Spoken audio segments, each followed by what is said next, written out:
आणि आज थेट आपण चर्चेला सुरुवात करणार आहोत। त्यासाठी आपल्या सोबत आहेत भाजपचे मुख्य प्रवक्ते केशव उपाध्ये, त्यानंतर काँग्रेसचे प्रवक्ते प्रशांत जगताप आणि शिवसेना ठाकरे पक्षाचे प्रवक्ते अखिल चित्रे।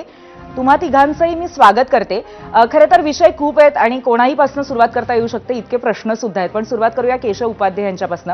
केशवजी, पहिली आज यादी आलेली आहे, तुमची प्रतिक्रिया काय? ते असं आहे की भारतीय जनता पार्टीचा जो कार्यकर्ता आहे त्या कार्यकर्त्याला उमेदवारी मिळाली पाहिजे ही भारतीय जनता पार्टीची पहिल्यापासून भूमिका होती।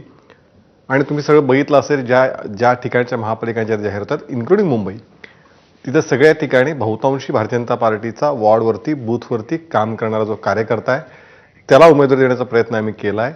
आणि त्यामुळे ओव्हरऑल सगळीकडे ही आम्ही सुरुवातीपासून भूमिका मांडली। ज्यावेळी या नगरपालिका, महानगरपालिका, जिल्हा परिषद निवडणुका जाहीर व्हायच्या होत्या किंवा जाहीर झाल्या होत्या त्यावेळेस आम्ही सातत्याने भूमिका मांडत होतो की ही कार्यकर्त्यांची निवडणूक आहे।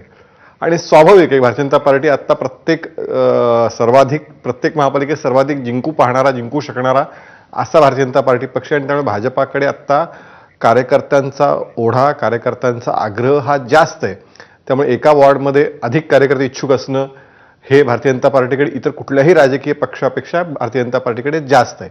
त्यामुळे स्वाभाविकपणे संख्या अधिक आहे, तिकीट एकालाच द्यावं लागतंय, पण त्यातही जो कार्यकर्ता त्यातल्या त्यात भारतीय जनता पार्टीच्या नेतृत्वाने हा प्रयत्न केला आहे।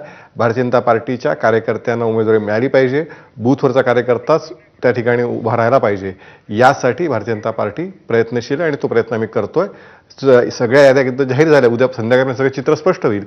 आणि त्याच्यात दुसरा एक मुद्दा मांडला पाहिजे की एक त्यातलं सगळ्यात महत्त्वाचं भाजपचं वैशिष्ट्य काय आहे की एका जागेसाठी 10 जण इच्छुक होते। म्हणजे मी तुम्हाला अनेक फोटो पण तसे टाकले सोशल मीडियावरती। ज्याला कोणा एबी फॉर्म मिळाला त्याच्या बाकीच्या 9 जणांपैकी अनेकांनी ताबडतोब फोटो टाकले की आम्ही उमेदवारासोबत।